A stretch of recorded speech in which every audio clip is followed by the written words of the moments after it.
ഒപ്പം കണ്ണനുമുണ്ട്. എന്താ ഏട്ടാ ഈ നേരത്ത്? സിദ്ധു എവിടെ? അത് ബാല, താൻ പെട്ടെന്നൊന്ന് റെഡിയായിക്കേ, നമുക്ക് ഒരിടം വരെ പോകണം, മനു പറഞ്ഞു. എങ്ങോട്ട്? എന്താ ഏട്ടാ പ്രശ്നം? സിദ്ധു എവിടെ? ബാല ചോദിച്ചു. അതൊക്കെ പറയാം, നീ റെഡിയായി വാ. ശരി. അവൾ പെട്ടെന്ന് റെഡിയായി വീട് ലോക്ക് ചെയ്ത് അവരോടൊപ്പം ഇറങ്ങി. കാറിലിരിക്കുമ്പോൾ ആരും ഒന്നും സംസാരിച്ചില്ല. എന്നാൽ മനുവിൻ്റെയും കണ്ണൻ്റെയും മുഖത്തെ ടെൻഷനിൽ നിന്നും എന്തോ പന്തികേടുണ്ടെന്ന് അവൾക്ക് മനസ്സിലായി. അരമണിക്കൂർ യാത്രയ്ക്ക് ശേഷം വണ്ടി വലിയ ഒരു കെട്ടിടത്തിലേക്ക് തിരിഞ്ഞു. City hospital. ബാല ആ പേര് വായിച്ചു. എന്താ ഇങ്ങോട്ട് വന്നത്? ബാല അവരോട് ചോദിച്ചു. വാ പറയാം. കണ്ണൻ അതും പറഞ്ഞ് വണ്ടിയിൽ നിന്നും ഇറങ്ങി. ഒപ്പം മനുവും. അവർ മുന്നോട്ട് നടന്നു. ബാലയും അവരോടൊപ്പം നടന്നു. ICU എന്നെഴുതിയ ഒരു മുറിക്ക് മുന്നിലാണ് ആ നടത്തം അവസാനിച്ചത്. ICUവിന് തൊട്ടു മുന്നിൽ നിൽക്കുന്നവരെ കണ്ടപ്പോൾ ബാല ഒന്നും മനസ്സിലാകാതെ നിന്നു.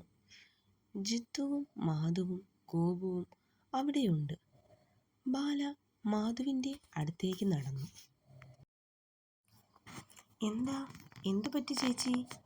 ഇവർ രണ്ടും എന്നോട് ഒന്നും പറഞ്ഞില്ല. അവൾ മനുവിനെയും കണ്ണനെയും നോക്കി പറഞ്ഞു. ചേച്ചി, സിദ്ധു എവിടെ? ബാല മാധുവിനോട് ചോദിച്ചു. അവൾ മറുപടി ഒന്നും നൽകിയില്ല. എന്താ ചേച്ചി, എന്താ ഒന്നും മിണ്ടാത്തത്? മോളെ ബാലേ. ജിത്തു അവളുടെ അടുത്തേക്ക് വന്നു അവളെ വിളിച്ചു. സിദ്ധുവിന് ഒരു ആക്സിഡൻറ്റ് പറ്റി. ഇപ്പോൾ ICUവിലാണ്. അവൻ പറയുന്നത് കേൾക്കെ ബാലയ്ക്ക് ശരീരമാകെ തളരുന്നത് പോലെ തോന്നി. കണ്ണിൽ ഇരുട്ട് മൂടുന്നു. അവളുടെ ആ അവസ്ഥ മനസ്സിലാക്കിയതുപോലെ മാധു പെട്ടെന്ന് വന്ന് അവളെ ചേർത്ത് പിടിച്ചു കസേരയിലിരുത്തി. അപ്പോഴേക്കും ICUവിൽ നിന്നും ഒരു ഡോക്ടർ പുറത്തേക്ക് വന്നു. ഡോക്ടർ, സിദ്ധുവിന് എങ്ങനെയുണ്ട്? ജിത്തു പെട്ടെന്ന് ഡോക്ടറിനോട് ചോദിച്ചു. കുറച്ച് സീരിയസ് ആണ്. നിങ്ങൾ സിദ്ധാർത്ഥിൻ്റെ ആരാണ്? ഡോക്ടർ ജിത്തുവിനോട് ചോദിച്ചു. ഞങ്ങളെല്ലാം സിദ്ധുവിൻ്റെ ഫ്രണ്ട്സാണ്, മനു പറഞ്ഞു. ആ ഇരിക്കുന്നത് സിദ്ധുവിൻ്റെ വൈഫാണ്, ശ്രീബാല. ബാലയെ നോക്കി പറഞ്ഞു. ഓക്കെ, കുറച്ച് സംസാരിക്കണം. 2 പേര് എൻ്റെ റൂമിലേക്ക് വരൂ. ഡോക്ടർ അതും പറഞ്ഞ് നടന്നു. നിങ്ങൾ ഇവിടെ നിൽക്ക്, ഞങ്ങൾ പോയി സംസാരിച്ചിട്ട് വരാം. ജിത്തു അതും പറഞ്ഞ് മനുവിനെയും കൂട്ടി നടന്നു. മറ്റുള്ളവർ ICUവിൻ്റെ മുന്നിലായി നിന്നു. ഡോക്ടറിൻ്റെ മുറിയിലിരിക്കുകയാണ് ജിത്തുവും മനുവും. ഡോക്ടർ, സിദ്ധുവിന് എങ്ങനെയുണ്ട്? മനു ചോദിച്ചു. ഞാൻ പറഞ്ഞില്ലേ നിങ്ങളോട്, അയാളുടെ കണ്ടീഷൻ കുറച്ച് സീരിയസ് ആണ്. കാലിന് ഒടിവുണ്ട്, പിന്നെ തലയ്ക്ക് ശക്തമായ പരിക്ക് പറ്റിയിട്ടുണ്ട്. ബ്ലഡ് ഒരുപാട് പോയിട്ടുണ്ട്. ഉടനെ തന്നെ ഒരു സർജറി വേണം. സർജറിക്ക് 4 ലക്ഷം രൂപയാവും. ക്യാഷ് ഉടനെ പേ ചെയ്യണം. ലേറ്റ് ആവുന്നത് അയാളുടെ ജീവന് തന്നെ അപകടമാവും ചിലപ്പോൾ, ഡോക്ടർ പറഞ്ഞു നിർത്തി. മനുവും ജിത്തുവും ഒന്നും മിണ്ടാതെ ഡോക്ടർ പറയുന്നത് കേട്ടിരുന്നു. നിങ്ങൾ അയാളുടെ വീട്ടിൽ വിവരം അറിയിക്കൂ, എന്നിട്ട് ക്യാഷ് റെഡിയാക്കാൻ പറയൂ.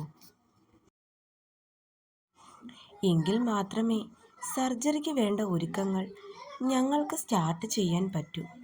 ഓക്കെ ഡോക്ടർ, ഞങ്ങൾ പെട്ടെന്ന് ക്യാഷ് റെഡിയാക്കാം. ജിത്തു അത്രയും പറഞ്ഞ് പെട്ടെന്ന് തന്നെ ഡോക്ടറിൻ്റെ റൂമിൽ നിന്നും പുറത്തേക്കിറങ്ങി.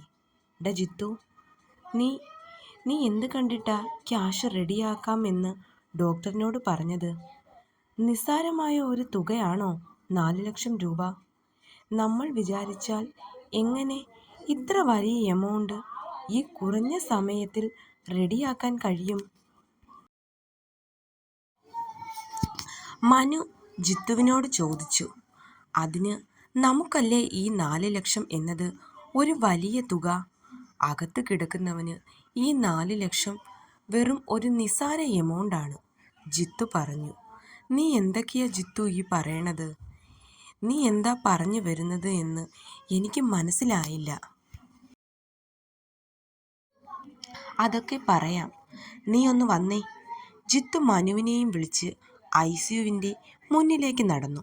അവിടെ ചെന്നപ്പോൾ കണ്ടു മാധുവിൻ്റെ തോളിൽ കരഞ്ഞ് തളർന്ന് തല ചായ്ച്ചിരിക്കുന്ന ബാലയെ. അവളുടെ ആ ഇരിപ്പ് കണ്ടപ്പോൾ ജിത്തുവിൻ്റെ ഉള്ളൊന്ന് പിടഞ്ഞു. പാവം, ഈ കുറച്ചു നേരം കൊണ്ട് തന്നെ അവൾ ആകെ കോലം കെട്ടതുപോലെ അവന് തോന്നി. അവൻ ബാലയുടെ അടുത്തായി വന്നിരുന്നു.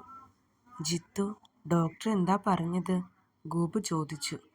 മറ്റുള്ളവരും ഡോക്ടർ എന്തു പറഞ്ഞു എന്നറിയാനുള്ള ആകാംക്ഷയിലാണ്. ജിത്തു അവരോട് ഡോക്ടർ പറഞ്ഞ കാര്യങ്ങൾ എല്ലാം പറഞ്ഞു. നമ്മളിപ്പോൾ എന്താ ചെയ്യുക? എൻ്റെ കയ്യിൽ കുറച്ച് ഗോൾഡുണ്ട്.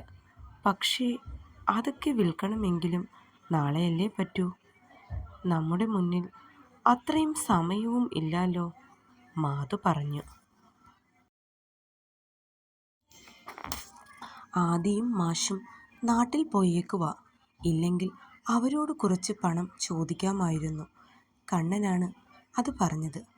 അതൊന്നും വേണ്ട, ക്യാഷ് ഉടനെ റെഡിയാവും. ഗോപു, നീ ഒന്ന് വന്നേ.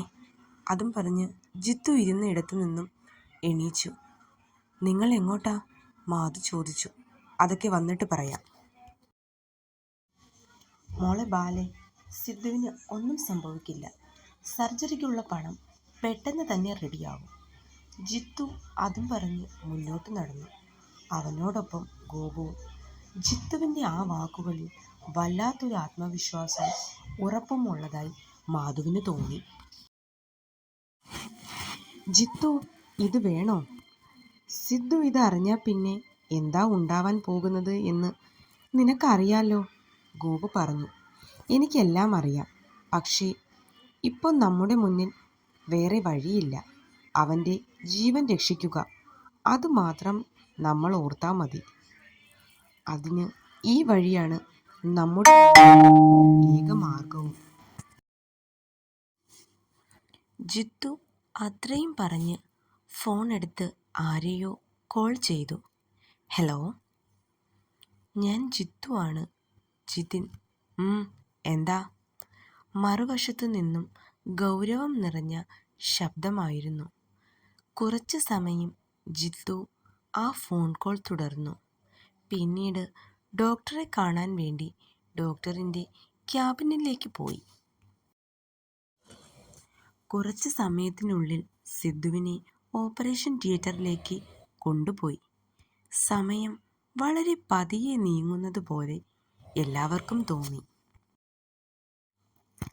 സമയം വെളുപ്പിനെ 4 മണിയോട് അടുക്കുന്നു. സിറ്റി ഹോസ്പിറ്റലിന് പുറത്ത് വില കൂടിയ ഒരു ആഡംബര കാർ വന്നു നിന്നു. അതിൽ നിന്നും 2 പേര് പുറത്തേക്കിറങ്ങി. ഓപ്പറേഷൻ തിയേറ്ററിന് പുറത്ത് കാത്തു നിൽക്കുന്നവരുടെ അടുത്തേക്കാണ് ആ 2 പേര് പോയത്.